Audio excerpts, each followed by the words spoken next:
वो तो कहिए कि औरतों को मना है तब मस्जिद का तकद्दुस बचा हुआ है, वरना तो आज अजान देते हैं, तकबीर करते हैं, नमाजी नहीं आता।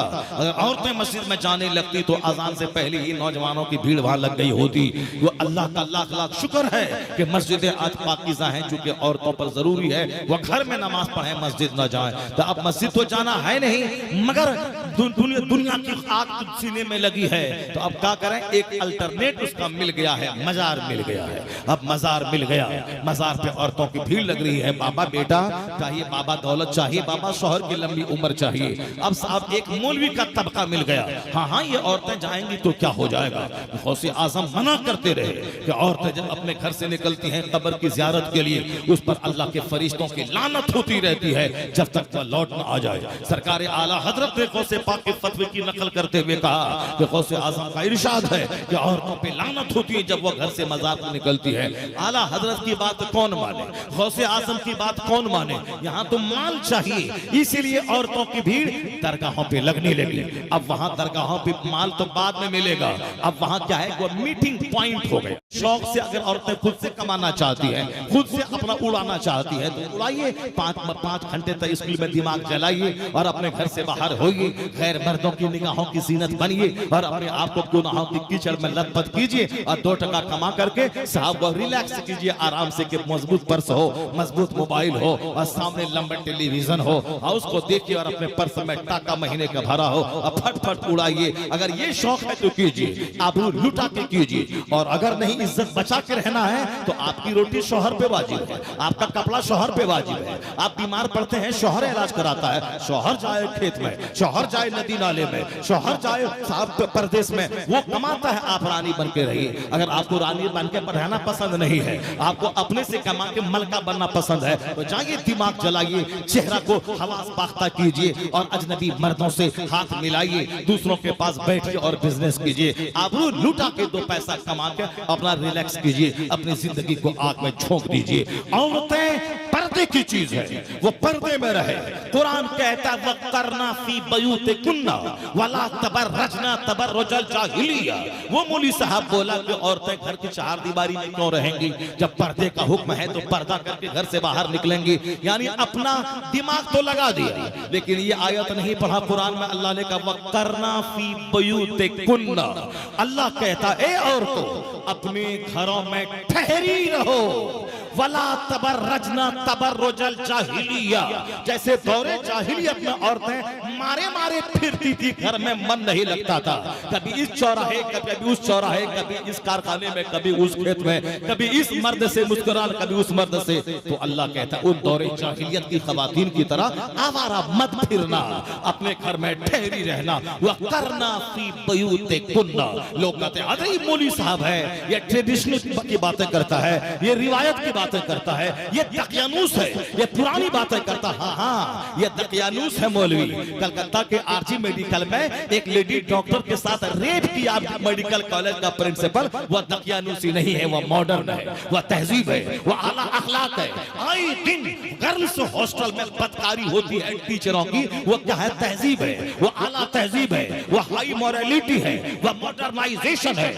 बिहार के भागलपुर मुजफ्फरपुर के शेल्टर होम में नेताओं का कनेक्शन, बेसहारा जवान लड़कियां जो वहां रहती थी, वहां उस शेल्टर का मालिक नेताओं से कनेक्शन करके वहां से लड़कियों को ले जाता था और जिसमें फरोशी का कारोबार होता था। ये क्या है, ये मॉडर्नाइजेशन है, ये जिद्दत है, ये सिविलाइजेशन है, ये ट्रेडिशन है। दिल्ली में बस पे चलती हुई रात में एक खातून को उनके बॉयफ्रेंड को मार के भगा देना और लड़की के साथ 5 आदमी का मिलकर रेप करना, उसकी शर्मगाह में लोहे का सरिया डाल के उसको मौत के घाट उतार देना। ये क्या है, ये सिविलाइजेशन है, ये मॉडर्नाइजेशन है, ये जिद्दत है, ये तहजीब है, ये आला अखलाक है। मौलवी दकियानूसी का पैगाम देता है। आए दिन आज साफ फिल्म की एक एक्टर के साथ रेप किया गया, एक नेता के साथ रेप किया गया, यानी औरतों के साथ रेप का मामला रोजाना अखबार में छप रहा है। ये किसका नतीजा है, ये तुम्हारे स्कूली तहजीब का नतीजा है, ये फिल्मी कल्चर का नतीजा है, ये मगरबी तहजीब का नतीजा है।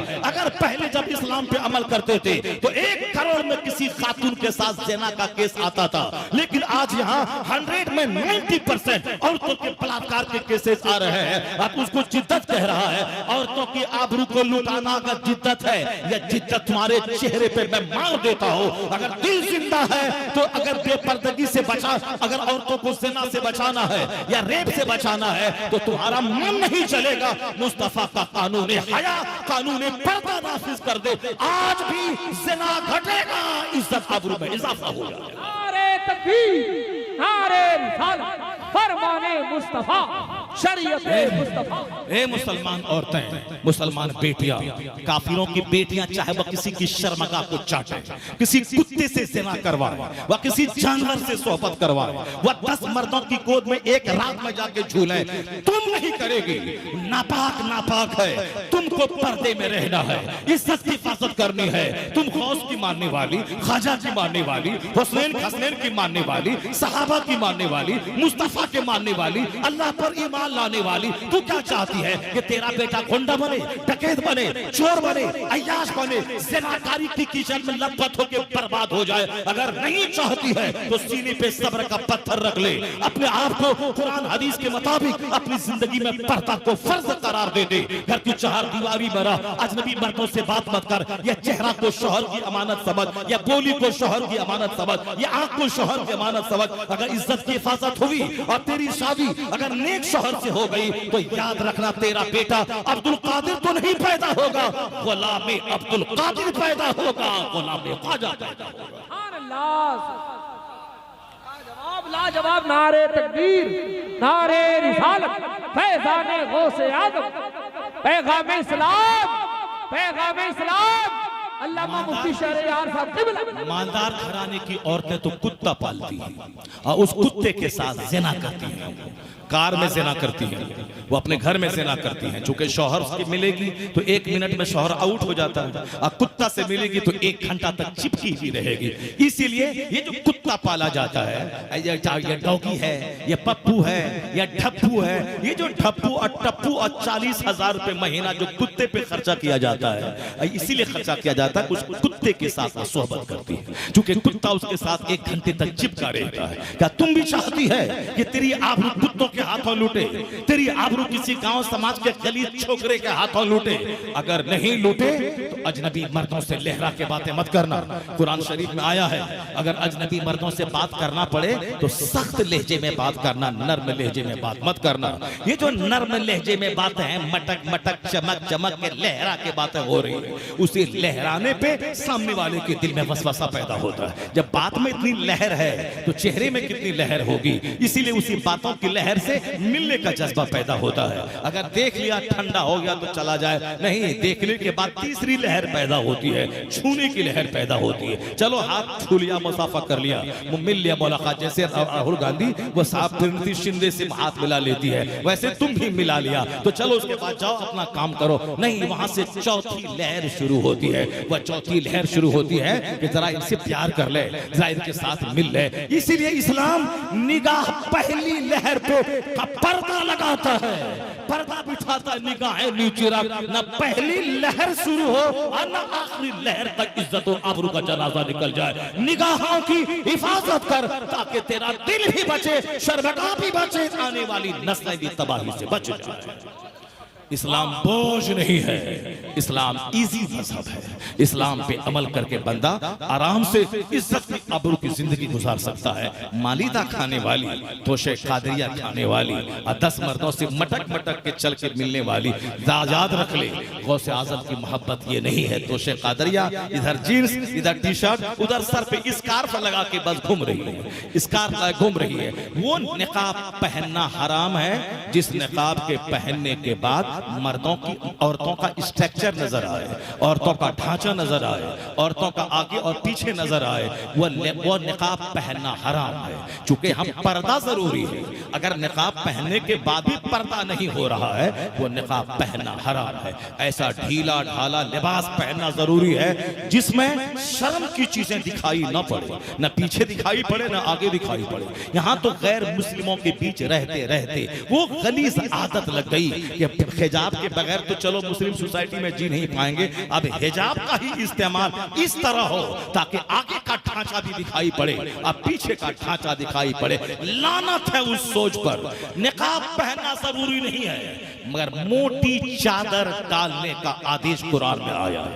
मोटी चादर, मोटी चादर का मतलब है अगर सर से डाल ले तो पांव तक सारा पार्ट से ढका रहता है, जिसमें ये आंख ऐसे था। वो क्या वो मध्य प्रदेश की जो चंबल घाटी की डकैत थी, वो चंबल घाटी की, उसी डकैत की वो देखने में लगती है। ऐसे लगा दिया और ऐसे आंख दिखाई पड़ रही हो चंबल घाटी की डकैत, फूलन देवी डकैत की तरह जो ऐसा लग रही है। क्यों ऐसा करती है? मोटी चादर कहां चली गई? ये सांप की स्टॉल का माहौल कहां से पैदा हो गया?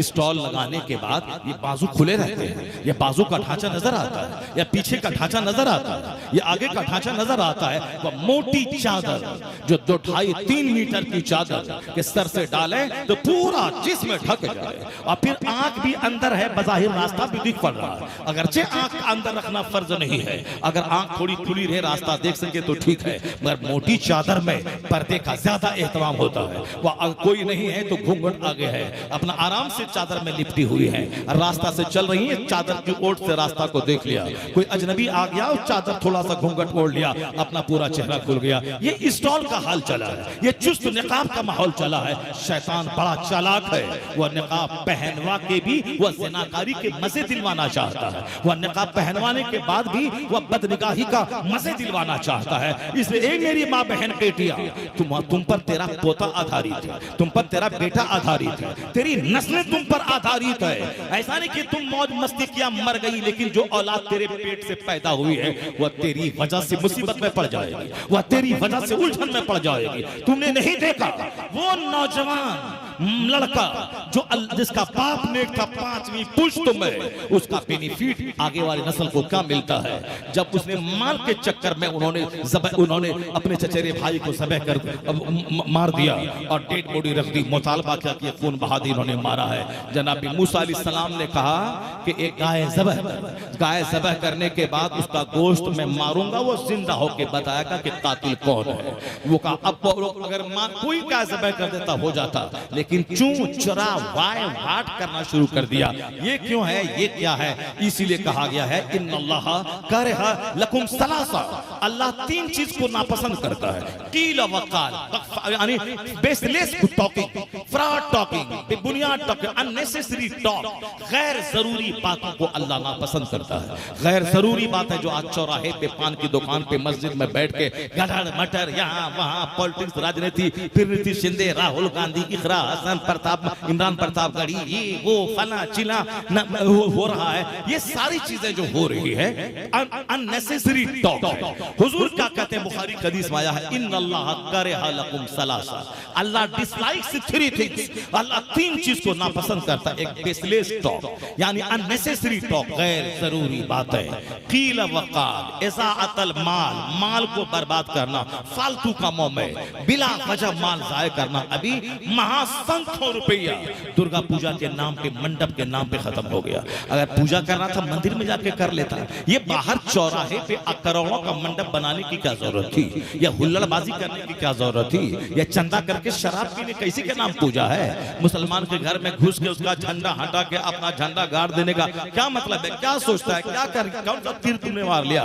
तुमने जुल्म की इंतहा कर दी पूजा के नाम पे। पूजा के नाम पे आदमी शालीनता बरतता है, पूजा के नाम पे आदमी जेंटिलिटी लाता है, पूजा के नाम पे आदमी में धैर्य पैदा होता है। ये कौन सा पूजा, हुल्लड़बाजी, गुंडागर्दी, ये महासंख्यों रुपया जो पानी की तरफ फूंक दिए गए से बांस और पल्ली के नाम पे, और बिजली को पानी की तरफ बहा दिया, यानी लाइटिंग करके, और आने वाले 10 दिन के बाद भी बिजली की पानी की तरफ लाइटिंग बहा के, यानी जिस बिजली से साल भर तक सारा हिंदुस्तान अपने घर को रोशन कर सकता है, एक दिन में सारी एनर्जी को लॉस कर दिया गया। अब पैसे पानी की तरफ बहा दिए गए, अब पैसे को पानी में जाके फंसा दिया गया।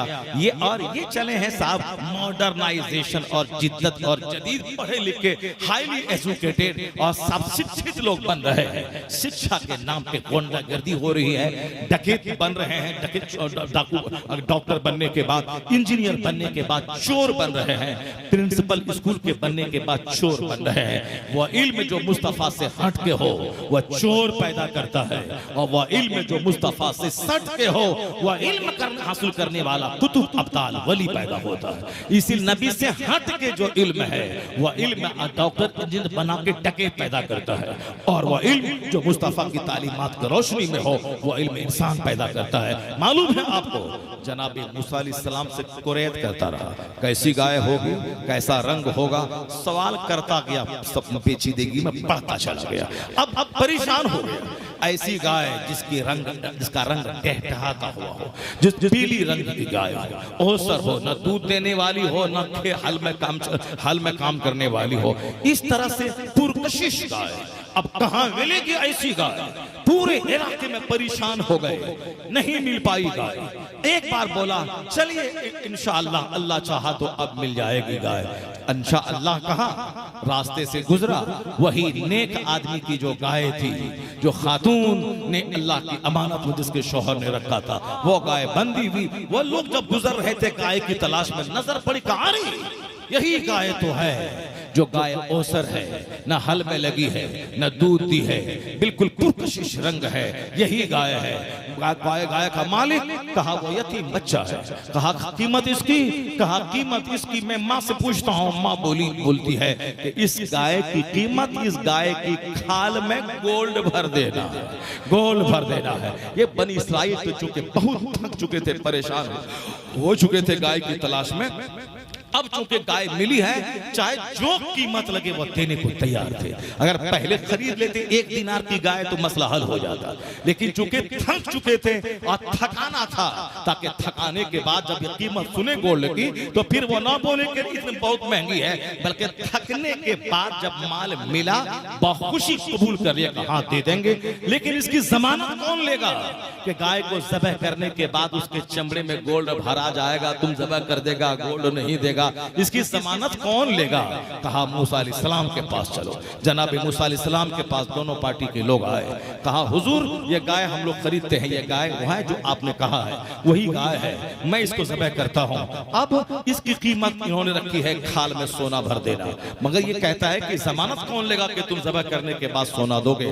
आप जामिन बन जाएं, हम लोग वादा करते हैं कि हम इसकी खाल में गोल्ड भर देंगे। जनाब मूसा अलैहिस्सलाम की जमानत में वो गाय बिकी और गाय को ज़बह किया गया। जनाब मूसा अलैहिस्सलाम ने उस गाय के गोश्त से उस मैयत के चेहरे पे मारा तो वो मुर्दा जिंदा हो गया। जिंदा होने के बाद बोला मेरा कातिल यही है, मेरा चचेरा भाई, यही मेरा कातिल है, यही मेरा कातिल है जो ये सारा ड्रामा किया था कि हमको ढेर मार भी दिया, माल भी ले लें, चचेरे भाई की लाखों की प्रॉपर्टी भी मिल जाए और इसका खून बहा भी लेकर के मालदार बन जाए। फंसा, अब वो फंसा कि यही इन्होंने ही कत्ल किया है।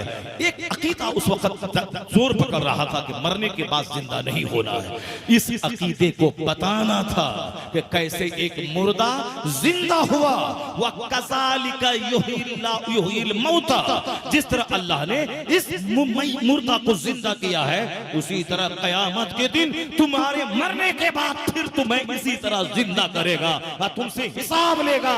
एक अकीदा जो मजरू हो रहा था, उस अकीदे को बताया गया और फिर एक जालिम को बेनकाब कर दिया गया और फिर एक मुत्तकी सालेह आदमी जो अल्लाह की अमानत में माल दिया था, उसमें करोड़ों गुना बरकतें अल्लाह अता कर दिया और नेकी का फैज औलाद को मिला। और औलाद जब माँ की फरमा बरदार हो तो अल्लाह गैब से माला माल कर देता है। और याद रखना, नेक लोग अपने बाल बच्चों के लिए थोड़ा सा भी कुछ छोड़ जाए, नेकों की दुआओं से वही अरबों में तब्दील हो जाता है। एक गाय छोड़ा था, मगर चूंकि बाप माँ नेक थे, इसीलिए फरमा बरदारी की वजह से, माँ बाप के तकवा की वजह से वह एक गाय खरबों रुपए का जरिया बन गई।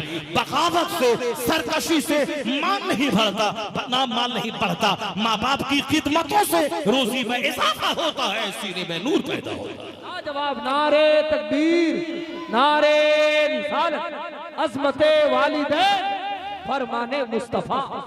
बस सिर्फ एक बात मैं कहना चाहता हूँ, जो बात मैं अभी 1 घंटे से जिसको मैं रिपीट कर रहा हूँ बार बार, वही है, हो गया ना टाइम, वही मैं रिपीट कर रहा हूँ, उसको जरा गौर से सुन लीजिएगा कि साहब एक औरत है जिसकी आंख गुनाहों से सेफ है, जिसकी जबान गुनाहों से सेफ है, जिसके हाथ गुनाहों से सेफ है, जिसका पेट गुनाहों से सेफ है, जिसका पांव गुनाहों से सेफ है, यानी हर एतबार से नेकी का मुजस्समा। और मर्द तो ऐसा मुजाहिद कि रात भर सजदा, दिन भर जिहाद, कभी हालत भूख में एक इस्तरारी हालत में बहते हुए फल को खाया। ख्याल पैदा हुआ, काश मेरे रब ने कयामत के दिन पूछा तो मैं क्या इसका जवाब दूंगा।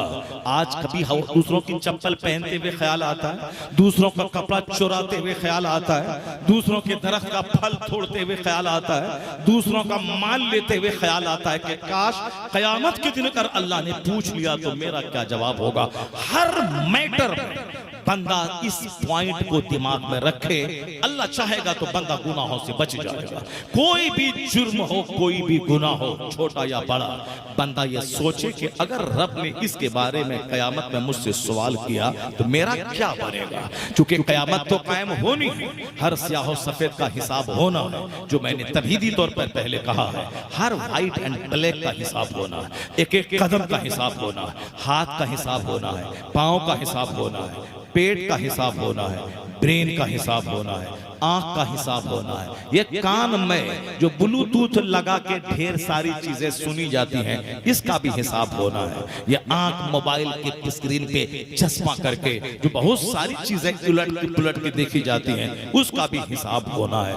इस बातों को दूर करने के लिए हमेशा नजर के सामने एक पॉइंट रहना चाहिए। वो पॉइंट यही, अगर कयामत में अल्लाह ने इसके बारे में सवाल किया तो मेरा जवाब क्या होगा, मैं क्या जवाब दूंगा। अगर बंदा इस बात के सोचने का आदी हो जाए तो धीरे धीरे गुनाह घट जाएंगे, अल्लाह का डर पैदा होने लगेगा। अब किसी का माल रखा हुआ है, अब हम उसको ले सकते हैं, कोई देखने वाला नहीं है, लेकिन अगर ये ख्याल हो कि अल्लाह इसके बारे में सवाल किया मेरा क्या बनेगा। मॉल में गए हैं, वहां कोई सेल्समैन नहीं है, करोड़ों का माल फैला हुआ है, मगर आप वो माल पॉकेट में नहीं रखते हैं। क्यों? आपके दिमाग में एक रिंग बजती है कि कैमरा है, सीसी कैमरा जो देख रहा है। अब मैं गेट पे जाऊंगा तो मैं चाहे अंडरवियर में क्यों ना छुपा लूं, मगर वहां मुझसे निकाल लिया जाएगा, क्योंकि सीसी कैमरे में देखा जा रहा है। काश बंद कमरे में गुनाह करने वाला या जान लेके जमीन सीसी कैमरा की तरफ मुझको देख रही है। यौम इज़िन तुहद्दिसु अखबारहा, जिस दिन यह जमीन गवाही देगी कि तुमने इसकी पीठ पर बैठकर तकरीर सुनी है या तुमने फिल्में देखी हैं, यह जमीन गवाही देगी। यौम इज़िन तुहद्दिसु अखबारहा, यह जमीन अपनी खबरें बताएंगी।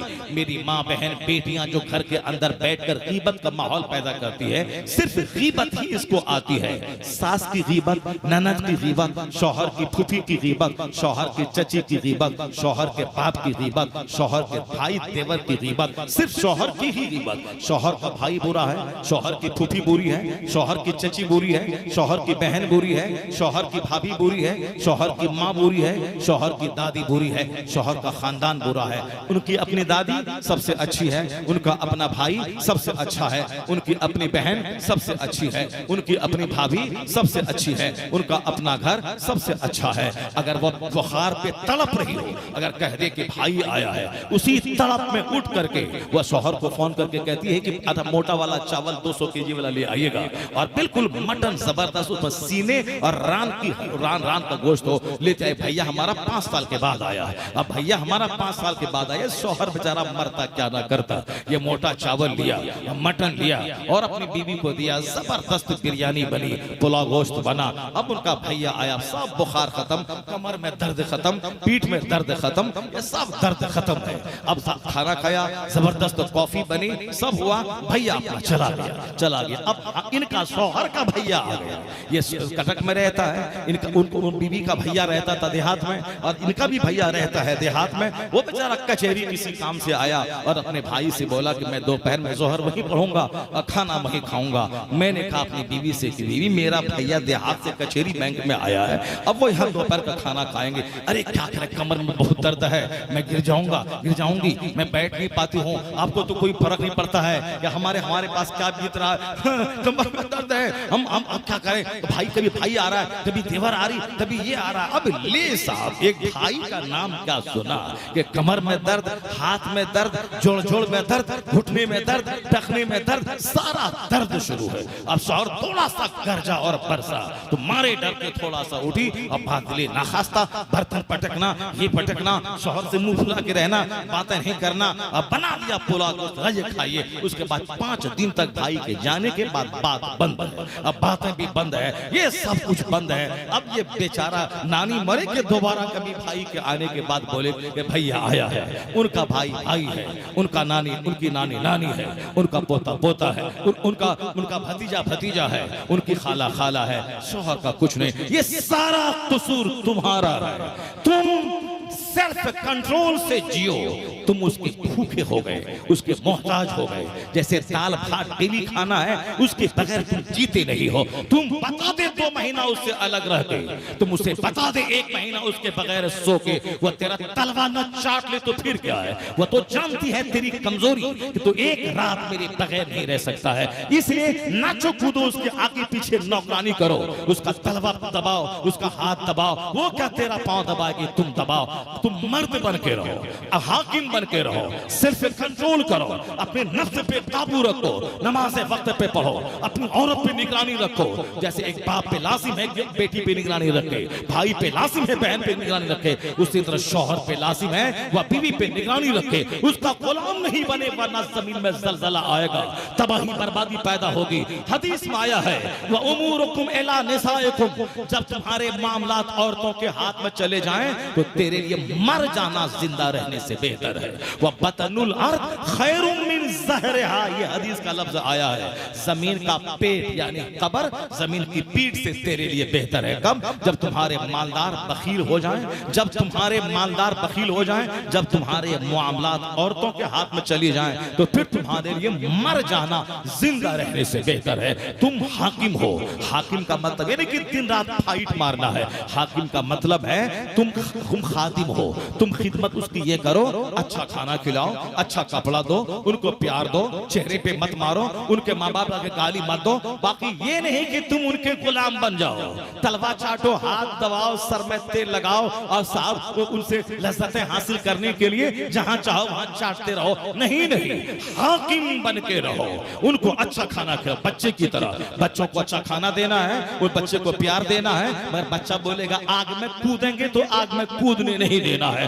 जिस तरह बच्चा कमजोर, औरत कमजोर, बूढ़ा कमजोर, औरत कमजोर बिरादरी है, उस कमजोर बिरादरी को उसके अपने ऊपर छोड़ दिया तो फिर तो तबाही बर्बादी आएगी। एक लड़की को मैंने अपनी आंखों से दिल्ली एयरपोर्ट पे आज से 5 साल पहले देखा। वो कश्मीर की खूबसूरत लड़की थी। एक तरफ मर्द की इबादत की जगह है प्रेयर रूम, और बगल में फीमेल प्रेयर रूम है। वह फीमेल प्रेयर रूम में बहुत जोर जोर से रो रही थी। मैं वहां गया दिल्ली एयरपोर्ट पे, वजू किया, नमाज अदा की, बहुत देर तक मैं उस प्रेयर रूम में रहा, चूंकि फ्लाइट में देर थी। तो मैंने देखा उस रूम से रोने की आवाज आ रही है। मैंने सोचा कौन है जो रो रही है। जब मैं उधर झांक के देखा एक खूबसूरत खातून जींस टी शर्ट पहने हुई है, सर पे सिर्फ एक स्टाल लगा के नमाज पढ़ के वो भी दुआ में रो रही है। जब उसकी नजर हम पर पड़ी, वो मेरे मेल वाले रूम में जब देखा यह मर्द है, वो मेरे पास आके बैठ गई और अपना दुखड़ा सुनाने लगी। सोची कि बाबा आदमी है, शायद कोई ताबीज दे देगा, मेरा काम बन जाएगा। उन्होंने अपना दर्द खोल के बयान किया। मैंने कहा क्या हुआ, क्या प्रॉब्लम है, बताओ तुम सही।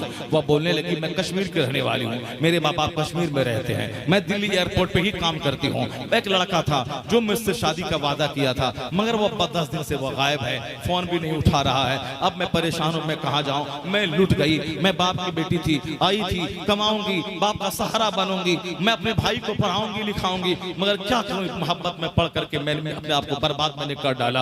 अब वो लड़का नहीं है, वो भी धोखा दे के चला गया। अब मैं कैसे जीऊं। वो आई थी माँ बाप का सहारा बनने के, कमा के मैं कुछ दूंगी, यहाँ मोहब्बत के चक्कर में पड़ गई। अब पड़ गई तो रो रही है, चिल्ला रही है। अब उसको कुछ समझ में नहीं आ रहा कि मैं जहर खा के मर जाऊं, कि मैं कश्मीर कैसे जाऊं। मैंने माँ बाप की उम्मीद पर भी मैं खरी नहीं उतरी हूं।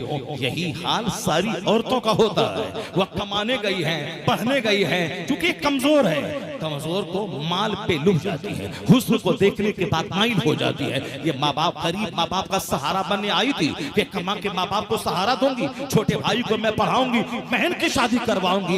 ये क्या हुआ, एक चिकना चपला चेहरा देखी, उसी तरफ माइल हो गई। अब गरीब बाप भूल गई, गरीब माँ भूल गई। एहसास तो पैदा होता है, ये कमजोरों की जमात है, इसलिए इस कमजोर की निगरानी जरूरी है। ये बोले कि मैं फिल्म हाल जाऊंगी, खबरदार खाल खींच लूंगी मार के, खाल खींच लूंगा मार के, नहीं जाना है। यानी खाने में कोई कमी नहीं करना है, मोहब्बत में कोई कमी नहीं करनी है, गाली गलौज नहीं करना है। जो अपना कपड़ा लीलन का पहनना है वो उसको भी पहनाना है, जो अपनी घड़ी 12,000 की पहननी है तो उसको भी पहनाना है। ये सब कहना है, मगर उसको गाली नहीं देना है, उसको बेसहारा नहीं छोड़ना है, बल्कि उस पर निगरानी रखनी है कि वो घर से बाहर कहां गई, इतना देर कहां रही। निगरानी करेंगे कंट्रोल में रहेगी, बच्चों पे निगरानी करे कंट्रोल में रहेगी, कंट्रोल में रहेगा बच्चा। इसलिए हर माँ बाप पे लाजिम है, हर शौहर पे लाजिम है, इसके अकल पे न छोड़ दे। ये तो प्रधानमंत्री हिंदुस्तान की इंदिरा गांधी बनने के बाद भी ये अपनी बहू की हांडी घर से फेंक देती है, जिसको अटल बिहारी वाजपेयी कहते थे ये दुर्गा है दुर्गा, या दुर्गा है दुर्गा। और साफ दूसरे लोग कहते थे आयरन लेडी है, आयरन लेडी, यानी ये लोहे जैसी औरत है। मगर अपने घर में आने के बाद एक सास की रोल अदा करती है और एक मरे हुए बेटे की बीवी को, विधवा को अपने घर से बाहर निकाल देती है। सारा हिंदुस्तान जानता है, ये सारे लोग इस कहानी को जानते हैं। चाहे पूरे हिंदुस्तान चलाने वाली हो औरत है, और घर में एक विधवा बहू को चैन से रहने नहीं देती है। ये औरत कमजोर है, चाहे वह प्रधानमंत्री की कुर्सी पे बैठे, चाहे डीएम की कुर्सी पर बैठे, वो औरत कमजोर है। जब लेडी डॉक्टर से रेप हुआ तो अब कहते हैं कि नाइट ड्यूटी औरतों को न दिया जाए। ये मुंह पे 2-4 तमाचा लगाए, जो मुंह कल तक कहता था औरतें मर्द दोनों बराबर हैं, या दोनों शान से जिएंगे, या जो दोनों रहेंगे, या औरतों का हक मारा जा रहा है। अब क्यों बोलता है कि नाइट ड्यूटी औरतों को नहीं देना चाहिए? यही तो इस्लाम 1400 साल से कह रहा है